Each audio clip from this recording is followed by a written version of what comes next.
My name is Alyssa and I am 34 years old. The phone call that changed everything came on a quiet Friday afternoon. It was my sister's wedding planner and her voice was hesitant as she said the words that shattered my world. Your family canceled your invitation, but they kept the $60,000 you paid. I stood frozen in my kitchen, unable to process what I had just heard. But here is the thing. That phone call was not even the worst betrayal. It was just the final one in a long series of moments where my family took everything I built and threw it away like it meant nothing. Before I share how I lost everything and then gained so much more, please let me know where you are watching from today. Hit that like button and subscribe because this story of betrayal and redemption is one you will not want to miss. Let me take you back to where it all began. My family owned a furniture manufacturing company called Hartwell Furniture. My grandfather started it 45 years ago in a small warehouse with nothing but 3 employees and a dream of creating beautiful handcrafted pieces that would last generations. Over the decades, that little operation grew into something substantial. At its peak, we employed 50 people. We had contracts with hotels, restaurants, and interior design firms across the state. The Hartwell name meant quality, reliability, craftsmanship. My father, Richard, took over as president when my grandfather passed away 15 years ago. My mother, Diane, handled the accounting and human resources side of things. Together, they ran the company with varying degrees of success, though I would later learn that their management style left much to be desired. But as a child, all I knew was that the company was our family legacy, our identity, our future. I graduated from college at 22 with a degree in business administration. I had offers from other companies, good offers that would have taken me to different cities and different paths. But my father sat me down and gave me this speech about family duty and legacy and how important it was to keep Hartwell Furniture in Hartwell hands. So I joined the company, starting at the very bottom as an inventory clerk. Those first years were humbling. I counted boxes, tracked shipments, learned the names of every single piece of hardware we used. I worked alongside men who had been crafting furniture since before I was born, and I listened to their wisdom about wood grains and joint techniques and customer satisfaction. Slowly, I began to understand the business not just from spreadsheets and reports, but from the sawdust-covered floor up. My hard work did not go unnoticed. After 2 years, I was promoted to sales associate, then to production coordinator a year after that. By my 5th year, I'd worked my way up to operations manager. Every promotion came with more responsibility, longer hours, and the growing realization that our family business was in serious trouble. The crisis hit during my 3rd year at the company. Foreign manufacturers had flooded the market with cheap imported furniture that undercut our prices dramatically. Our revenue dropped 40% in a single year. Longtime employees, people who had been with us since my grandfather's days, had to be let go. I remember sitting in those meetings watching grown men cry as they learned their positions were being eliminated. The bank started making threatening calls about our business loan. My parents fought constantly, their arguments echoing through the empty production floor after hours. I could not stand by and watch everything crumble. So I did what I had been trained to do. I analyzed, strategized, and took action. I presented a comprehensive restructuring plan to my parents. We needed to stop competing with mass-market furniture and instead carve out a niche in custom handmade pieces for high-end clients. I built an e-commerce platform from scratch, teaching myself web design in the process. I negotiated new terms with our suppliers. Most importantly, I landed a contract with a hotel chain that needed custom furniture for their boutique properties.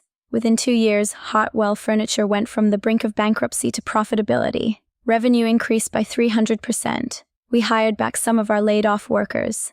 The bank stopped calling with threats and started calling with congratulations. I had saved the company and everyone knew it. Or so I thought. Now let me tell you about my siblings. My sister Megan is 4 years younger than me, 30 years old at the time of this story. She never worked for the family business, choosing instead to become an interior designer at a prestigious firm downtown. Megan and I were close as children, sharing secrets and dreams the way sisters do, but something changed as we grew older. She became increasingly materialistic, constantly comparing herself to others, always wanting more. Her comments about my life grew sharper over the years. Must be nice to just work for mommy and daddy, she would say, as if I had not earned every single position I held. Then there was Derek. My brother was 6 years younger than me, 28 at the time. Unlike Megan, Derek did work for the family company, but I use the term work loosely. He showed up late most mornings, left early most afternoons, and spent the hours in between doing the absolute minimum required to avoid getting fired. The difference was that Derek was the only son, and in my parents' eyes that made him special. The favoritism was not subtle. When Derek made mistakes, and he made many, my parents would shrug and say he was young, that he would learn. When I pointed out his errors, I was told not to be so hard on him. When I worked 60-hour weeks to keep the company running, my parents would say that was expected because I was the oldest. When Derek took 2-hour lunches, it was just Derek being Derek. Here is something that still makes me angry when I think about it. I discovered that Derek's salary was higher than mine, despite the fact that I did 3 times his workload. When I brought this up to my father, he said that Derek had different expenses and that as the son, he needed to be compensated appropriately. I swallowed that injustice because this was family business and family was supposed to matter more than money. Megan got engaged to a man named Bradley around this time. Bradley worked as an investment banker, the kind of person who wore his wealth like a badge and looked down on anyone who did not meet his standards. The first time I met him, he made a comment about how quaint it was that my family still made furniture by hand, as if our craft was some kind of amusing hobby rather than a legitimate business. I disliked him immediately, but Megan was smitten, so I kept my opinions to myself. The first real warning sign came during a company meeting about the future of Hartwell Furniture. We were discussing succession planning, what would happen when my father eventually retired. He cleared his throat and said that when that day came, someone would need to take over leadership. I sat up straighter, expecting to hear my name. After all, I had saved the company. I knew every aspect of the operation. I had proven myself over and over again. But my father was not looking at me when he spoke. He was looking at Derek, and my mother was nodding along, a small smile on her face. A chill ran down my spine, but I pushed the feeling aside. Surely I was imagining things. Surely they would not overlook 8 years of dedication for someone who could barely show up on time. Then Megan announced her engagement, and everything I thought I knew about my family began to unravel. The engagement announcement came at a family dinner that I will never forget. Megan and Bradley swept into my parents' dining room like royalty, gracing peasants with their presence. She thrust her hand forward to show off the ring before she even said hello. It was enormous, probably 3 carats, catching the light and throwing little rainbows across the walls. My mother gasped with delight. My father stood to shake Bradley's hand. Even Derek looked impressed. Congratulations poured out as everyone admired the ring and discussed how Bradley had proposed some elaborate scheme involving a helicopter and champagne that must have cost a fortune. I offered my genuine congratulations because despite everything, Megan was my sister and I wanted her to be happy. But the conversation quickly turned to wedding planning, and that was when the first cracks appeared. Megan wanted a destination wedding at a vineyard in Napa Valley. Not just any vineyard, mind you, but one of the most exclusive venues in the region. She had already priced it out. The venue alone would cost $50,000. Add in catering, flowers, photography, accommodations for guests, and we were looking at a wedding that would easily exceed $200,000. She rattled off these numbers like they were nothing like money grew on trees in our backyard. Bradley mentioned that his parents would contribute, but not enough to cover the whole thing. They were offering $80,000, which he said with a slight sneer, as if that amount was somehow disappointing. Then everyone turned to look at my parents, expecting them to fill in the gap. I watched my mother and father exchange worried glances. The kind of look that spoke of bank accounts checked and calculations made in the quiet hours of the night. My father cleared his throat and admitted something I had long suspected but never heard confirmed. They did not have much in personal savings. Most of their money had gone into keeping the company afloat during the crisis years. They could contribute maybe $30,000, but that was their limit. Megan's face fell dramatically. Tears welled up in her eyes, though I noticed they did not actually spill over. "This is supposed to be my special day," she said, her voice wavering with practiced distress. "How can I have the wedding I have always dreamed of with such a limited budget?" Bradley wrapped an arm around her shoulders, but his expression was one of disgust rather than comfort. "My parents are giving $80,000, he said. "This is embarrassing." I felt the weight of everyone's attention shift toward me before Megan even opened her mouth. She turned to face me directly, her tear-filled eyes suddenly calculating. "You have been saving money for years," she said. "You do not even have a boyfriend or any real expenses. You just sit at home and work. Could you not help your only sister have her dream wedding?" I felt my stomach drop. It was true that I had savings. $75,000 accumulated over 8 years of working, of sacrificing, of choosing to stay home instead of travel, of driving an old car instead of buying a new one. That money represented my dream of finally owning my own apartment, of having something that was just mine. My mother reached across the table to touch my hand. "Sweetheart, family helps family. Megan would do the same for you if the situation were reversed." My father nodded sagely. Think of it as an investment in family happiness. Even Derek chimed in from across the table. Come on, sis, do not be selfish about this. Selfish. The word hung in the air like an accusation. I'd spent 8 years pouring myself into this family. I'd saved their company, worked their hours, accepted their lower pay, tolerated their favoritism, and now I was selfish for hesitating to hand over my life savings. I agreed to contribute $60,000. The words left my mouth before I fully processed what I was saying, driven by years of conditioning to put family first, to sacrifice without complaint, to be the good daughter. Megan squealed with delight and threw her arms around me. Bradley nodded curtly, not bothering to say thank you. My parents beamed as if I had done something wonderful rather than just emptied my future into someone else's party. The money was transferred directly to the wedding planner's account at Megan's request. She said it would be easier to manage that way, to have all funds in one place. I will pay you back eventually, she promised as she watched me confirm the wire transfer. I nodded, though we both knew eventually meant never. Megan asked me to be her maid of honor, and I accepted with something approaching genuine happiness. Maybe this would bring us closer together. Maybe planning this wedding would rebuild the sisterly bond we had lost somewhere along the way. I threw myself into the duties with the same dedication I brought to everything. I researched bridal showers and bachelorette parties. I helped coordinate schedules and venues. I was determined to be the best maid of honor possible. But strange things started happening almost immediately. Megan would make important decisions without consulting me. She changed the color scheme 3 times, but only told me after the fact.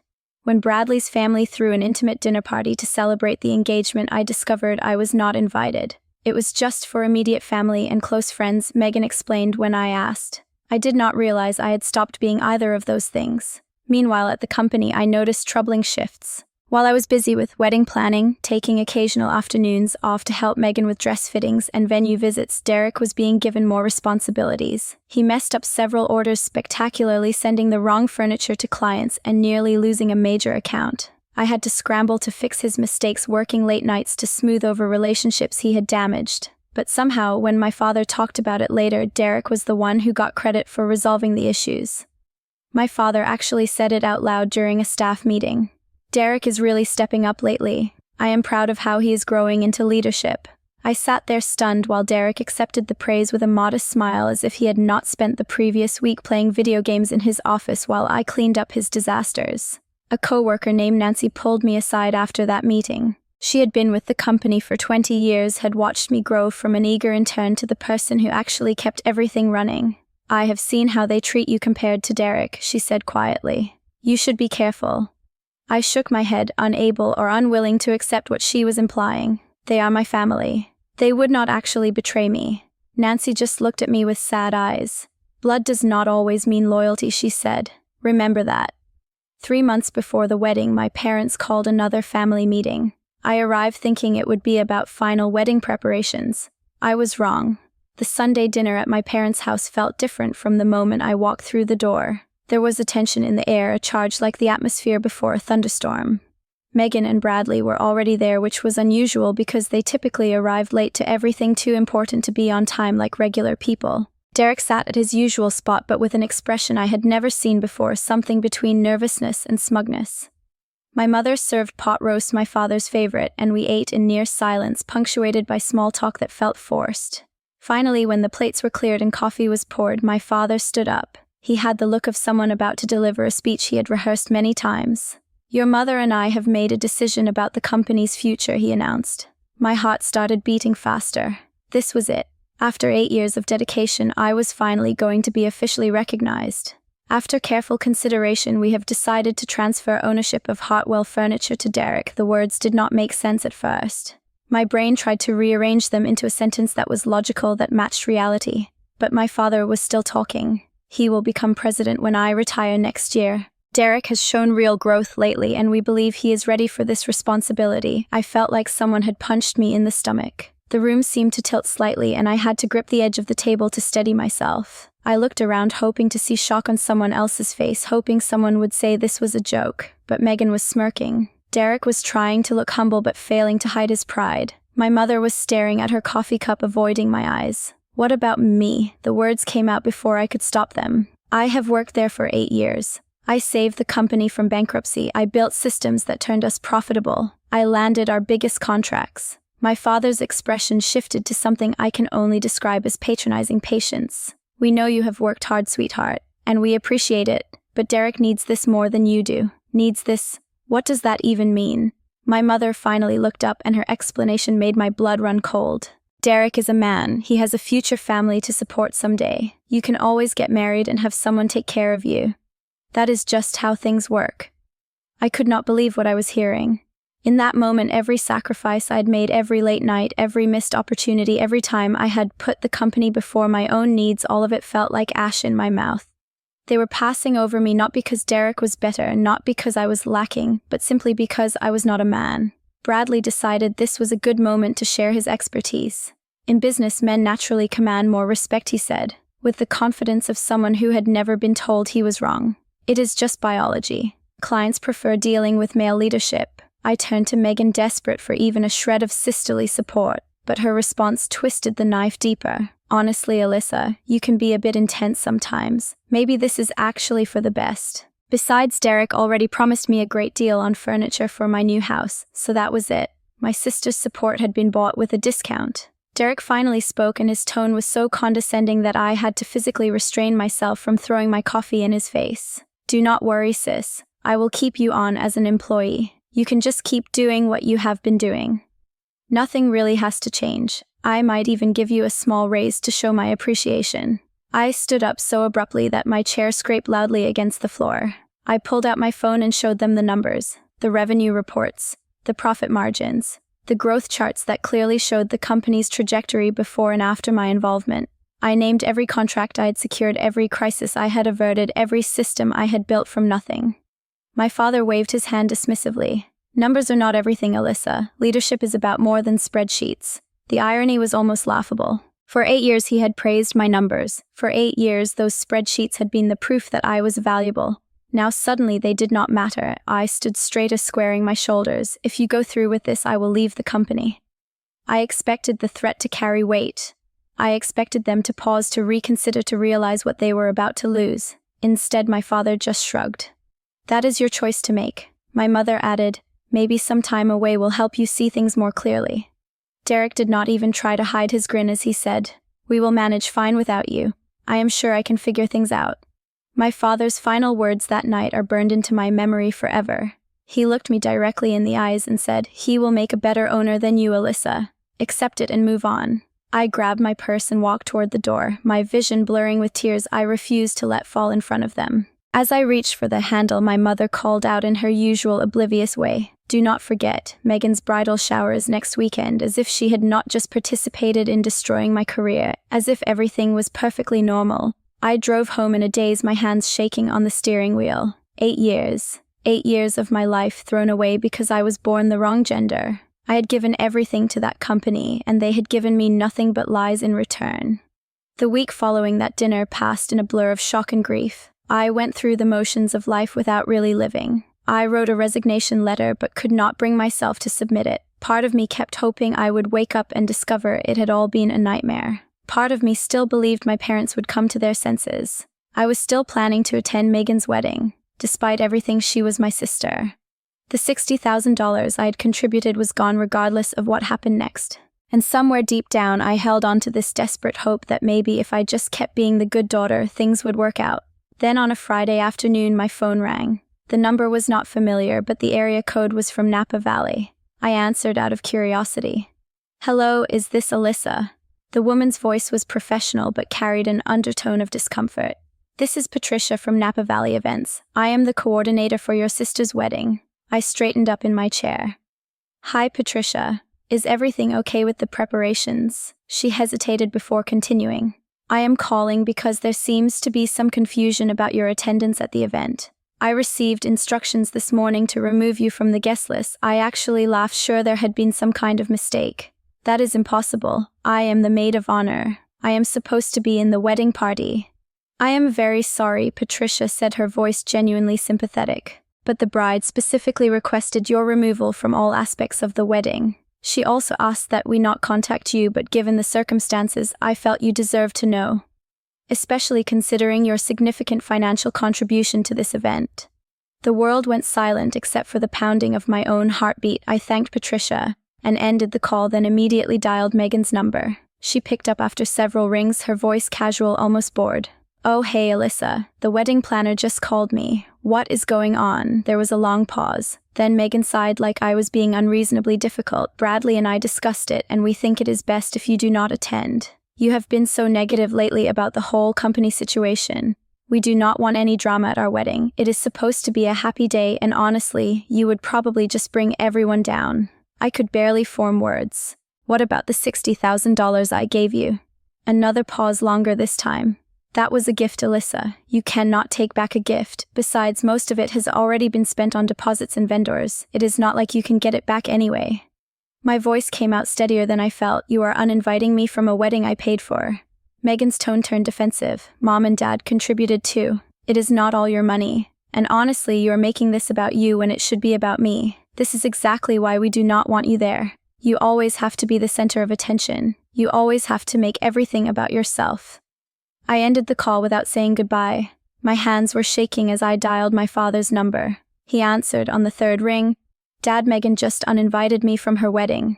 His sigh was heavy with what sounded like practiced weariness. "We know, honey. We discussed it as a family." The words hit like a physical blow. "As a family. Without me, we thought it would be best given all the tension right now. You need time to calm down and accept the situation with Derek. Once you have had some space to process everything, things will go back to normal. And about the money, well, that was a gift. We are not going to force Megan to give it back." My mother got on the extension. "Sweetheart, this is not punishment. We just want Megan's day to be peaceful. You understand, right? Once you have had time to cool off, we can all move forward." I heard Derek's voice in the background then, and I realized they had me on speakerphone. "Maybe if you were not such a control freak, this would not be happening. Just accept that you are not the center of the universe, Alyssa." Multiple people laughed. Something shifted inside me at that moment. A door closed. A light went out. But something else sparked to life, something harder and clearer than anything I'd felt before. "I understand perfectly now," I said, and my voice was calm, eerily calm. "You can keep the money. Consider it payment for showing me exactly who you all are. And do not worry about the company. I will be submitting my resignation tomorrow." "Alyssa, wait," my mother started, but I had already hung up. I sat in silence for a long time after that call. The grief was there, enormous and suffocating. The rage was there too, burning hot beneath my skin. But underneath both of those emotions, I felt something unexpected. Clarity. For years I had been making excuses for these people, convincing myself that their treatment of me was somehow acceptable because they were family. Now there were no more excuses left. They had taken my money, my career, and my place in the family. And they had done it deliberately, systematically, without a shred of remorse. The resignation letter I had written sat on my desk. I printed a fresh copy and signed it. Tomorrow I would turn in my notice. I would walk away from everything I had built, and then I would watch what happened when they had to function without me. I submitted my resignation the next morning. I arrived before anyone else when the building was quiet and the machines were still. I walked through the production floor one last time, running my fingers along the workbenches where skilled craftsmen had created beautiful things for decades. This place had been my home for 8 years. I had poured my soul into every corner of it. Now I was walking away. I cleaned out my desk, methodically packing personal items into a cardboard box. Nancy arrived early and found me there. Her eyes filled with tears when she realized what was happening. "This company will not survive without you," she said, her voice thick with emotion. "That is not my problem anymore," I replied. And I meant it. I left copies of everything I had built, the process documentation, the vendor contacts, the client relationship notes. I was not going to sabotage them, no matter how much they deserved it.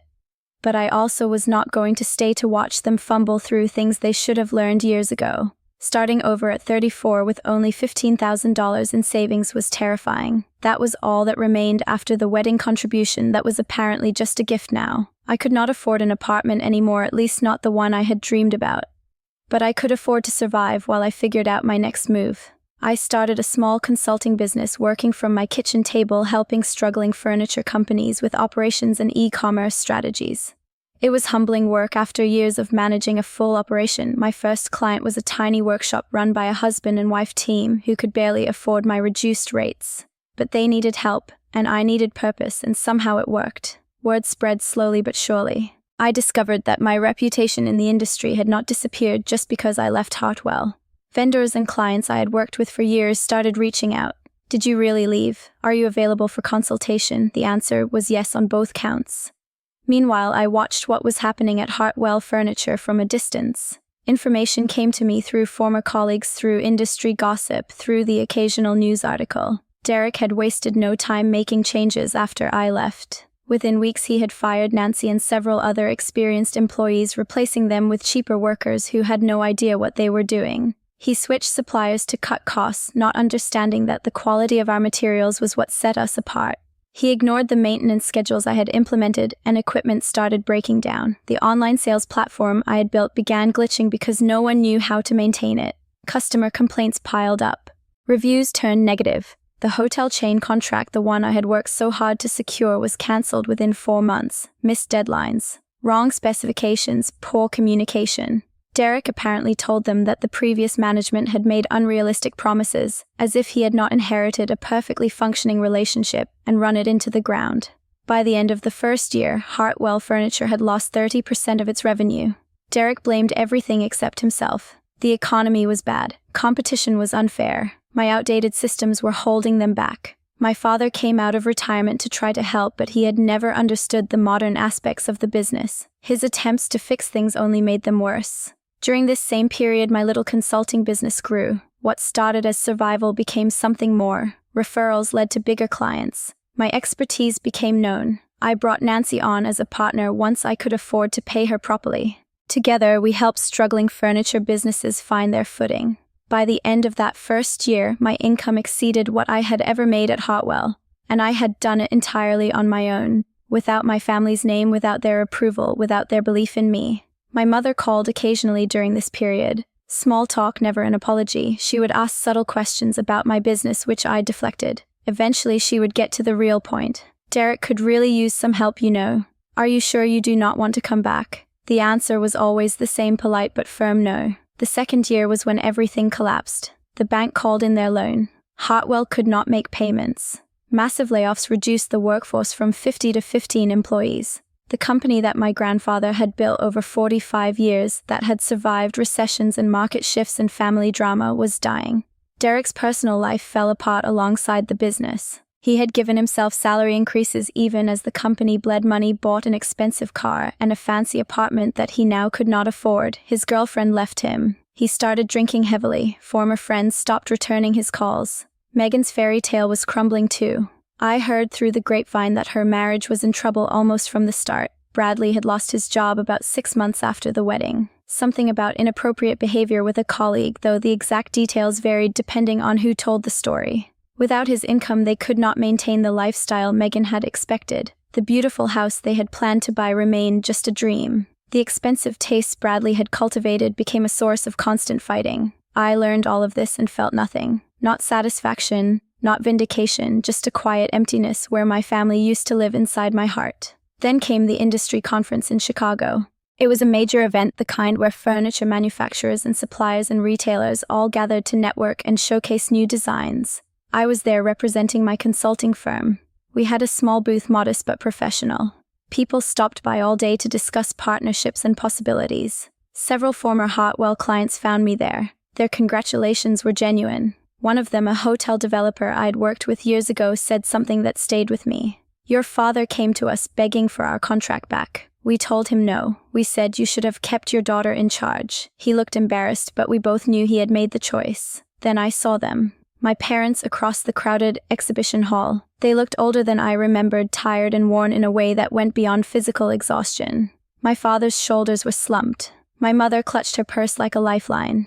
They were clearly struggling, probably here looking for anyone who might help save what was left of the company. They spotted me at almost the same moment I saw them. My father's face changed, went through several expressions before settling on something like desperate hope. He started walking toward me. Alyssa, he said when he reached my booth. Can we talk? I looked at him, this man who had dismissed 8 years of my work, who had chosen my brother over me because of something I could not control, who had allowed my money to be stolen and my presence to be erased from my own sister's wedding. I felt surprisingly calm. I have nothing to say to you. Please. His voice cracked. The company is dying.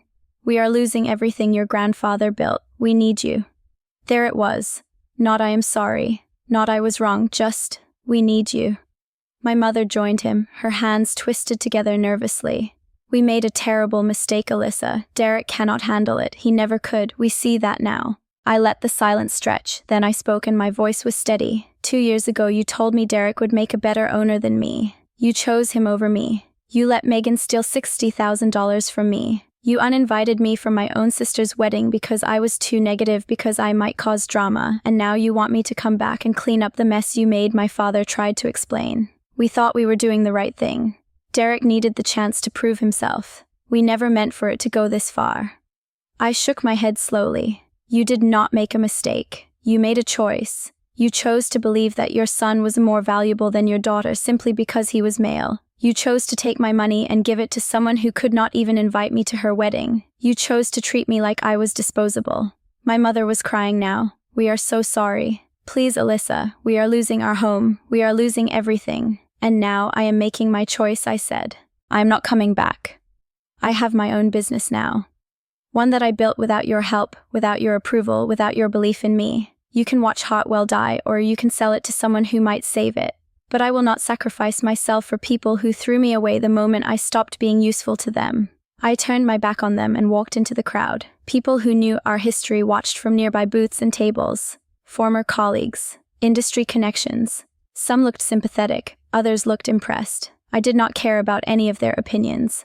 That was the best moment of my life. Not because of revenge, but because I finally understood that my worth had never depended on their approval. I had spent 34 years trying to earn love from people who were incapable of giving it unconditionally. That day I stopped trying. The news came 3 months later through an industry newsletter. Hartwell Furniture had officially filed for bankruptcy. The building was being sold. The equipment was going to auction. 45 years of legacy reduced to line items in a liquidation sale. Local newspapers ran stories about it. The headline of one article read, "Historic Furniture Company Closes. Doors After Failed Leadership Transition." Former employees gave quotes about what had happened. Several of them mentioned me by name. When Alyssa left, we all knew it was just a matter of time. She was the one who kept everything running. Without her, we did not stand a chance. The community reaction was surprisingly vocal. People remembered Hartwell Furniture. They remembered the quality craftsmanship, the reliability, the personal touch. They mourned its loss and pointed fingers at the family that had destroyed it through arrogance and favoritism. Derek's fall was swift and complete. He lost everything. The apartment, the car, the illusion that he was capable of anything beyond coasting on his family's achievements. He moved back in with our parents unemployable because his reputation as the man who destroyed Hartwell followed him everywhere. The drinking got worse. Former friends, the ones who used to laugh at his jokes and accept his invitations, suddenly had no time for him. Megan's situation was equally grim. Her divorce from Bradley was finalized 6 months after the bankruptcy. They fought viciously over the wedding debt, including the $60,000 I had contributed. The house she had dreamed about was never purchased. Instead, she found herself selling what remained of her possessions just to stay afloat. She too moved back in with our parents, her designer clothes and expensive tastes suddenly worthless. I heard about all of this and I wish I could say I felt vindicated. The truth was more complicated. There was a small bitter part of me that said they deserved it, but mostly I just felt sad. Sad for the grandfather who had built something beautiful only to watch his descendants destroy it. Sad for the employees who had lost their jobs through no fault of their own. Sad for what our family could have been if only we had chosen differently. Nancy reached out to me one afternoon with unexpected news. I kept something she said over coffee. Documentation from before they fired me, emails that you need to see. What she showed me changed everything. Emails between my parents and Derek from months before the ownership announcement. In them, Derek admitted he did not want to run the company. He complained that it was too much responsibility, that he would rather just get the money. My parents' response was chilling. "You will learn. Alyssa will help you initially. Once you are established, we can ease her out."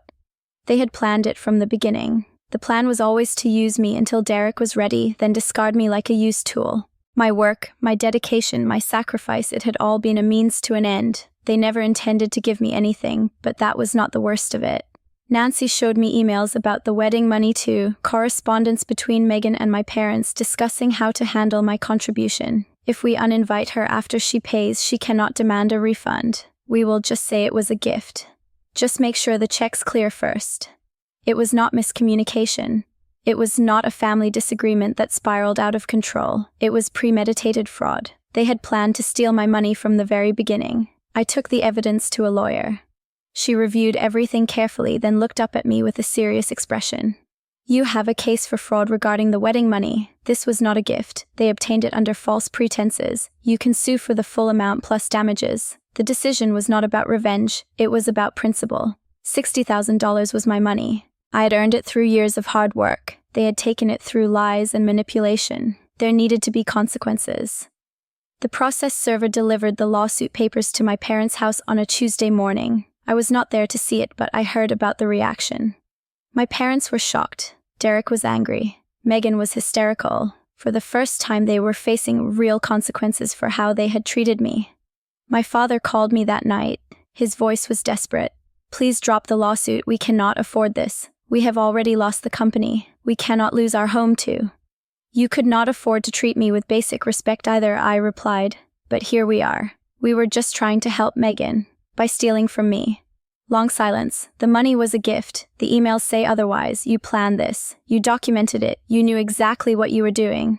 The settlement negotiations took 2 months. My lawyer was thorough, presenting the evidence in a way that made their position indefensible. In the end, they agreed to pay $75,000, the original $60,000 plus legal fees payable immediately. To get the money, my parents had to sell their house. The home where I had grown up, where I had spent holidays and birthdays and ordinary days that now felt like they belonged to someone else's life. They downsized to a small apartment. Derek and Megan, who had been living with them, had to find their own places to stay. There was poetic justice in that. They had taken my dream of owning a home. Now they were losing theirs. Megan called me after the settlement was finalized, crying so hard I could barely understand her. I am so sorry. I never meant for things to go this far. Bradley convinced me you did not need to be at the wedding. I was stupid and selfish. I believed him when he said family money was just shared. Can you ever forgive me? I thought about it carefully before answering. I forgive you, I said finally, because holding on to anger hurts me more than it hurts you. But forgiveness does not mean reconciliation. Megan, I do not trust you. I may never trust you again. That is the consequence of what you did. I hope you learned something from all of this. Derek showed up at my office unannounced a few weeks later. He looked terrible, like he had not slept properly in months. His clothes were wrinkled, his eyes were red, and I could smell alcohol on his breath even from across the room. I am sorry, Alyssa. He said the words without meeting my eyes. You were right about everything. I was not ready. I should have told them I did not want the company. I was just too proud to admit I could not handle it. I wanted to prove I was worth something. Pride destroyed a 45-year-old company, I told him. Pride destroyed our family. I know. His voice broke. I am trying to get help. For the drinking. For everything. I hope you do get help. But I cannot be part of your recovery, Derek. I have my own life now. One that I built without any of you.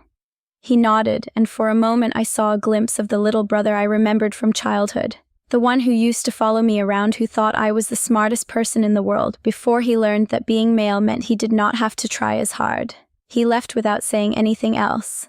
I never saw him again. 1 year after the settlement, I stood at the window of my new office downtown. The space was beautiful, all exposed brick and large windows that let in natural light. A sign on the door read, Alyssa Hart Consulting.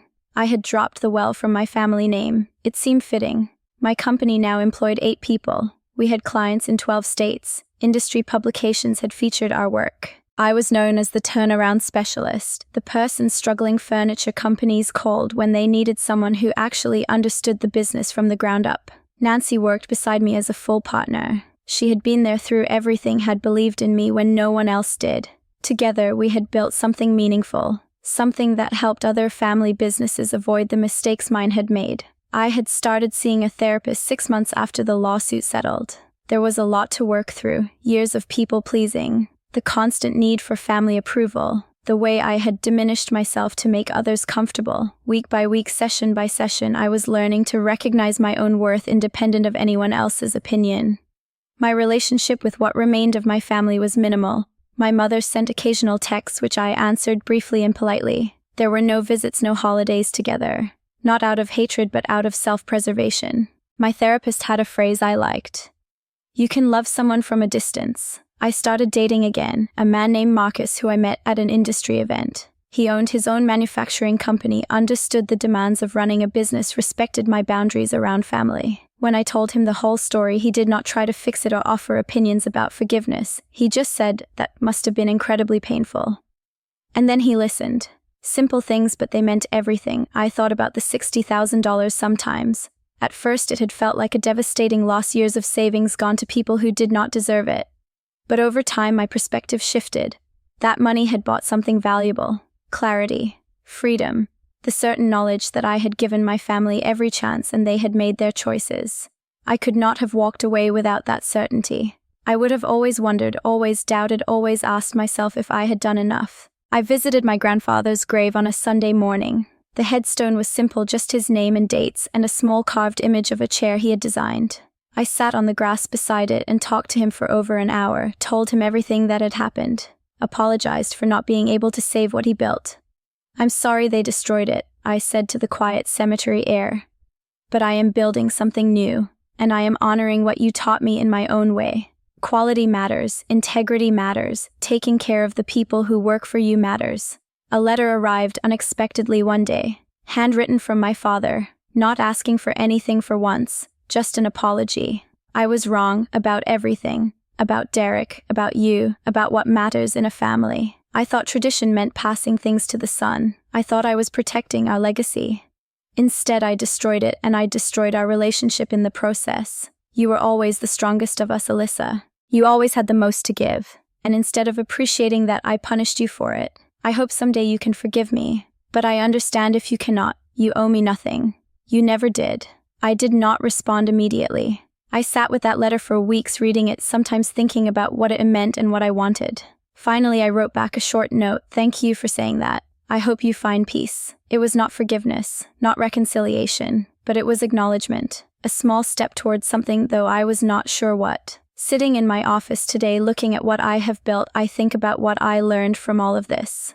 I spent 8 years sacrificing for people who did not value me. I spent $60,000 on a celebration I was not allowed to attend. I lost my family, my inheritance, my sense of belonging. But I gained something more important: myself. I learned that sacrifice without boundaries is not love, it is self-destruction. I learned that family is not just blood, it is the people who show up for you, who support your dreams, who celebrate your successes without jealousy or conditions. I learned that walking away is sometimes the bravest thing you can do. My grandfather used to say you should build something that outlasts you. I thought for years that he meant the company, but I understand now that he meant something deeper. What outlasts us is not buildings or businesses or bank accounts. It is the strength we find within ourselves, the wisdom we earn through pain, the grace we discover in starting over. That is my legacy now, and no one can take it away. Thank you so much for listening to my story. I would love to hear from you in the comments. Have you ever had to walk away from family to save yourself? Have you ever been undervalued by the people who were supposed to love you most? Please share your experience, because your story might help someone else find their courage. If this story resonated with you, please hit that like button and subscribe for more content like this, and share this video with someone who might need to hear it today. Sometimes the reminder that we are not alone in our struggles is the most powerful gift we can give each other. Remember this: you are enough, even when the people closest to you cannot see it. Your worth is not measured by their approval, and sometimes losing everything is exactly how you find yourself. Wishing you strength, clarity, and the courage to build your own legacy. Take care of yourselves.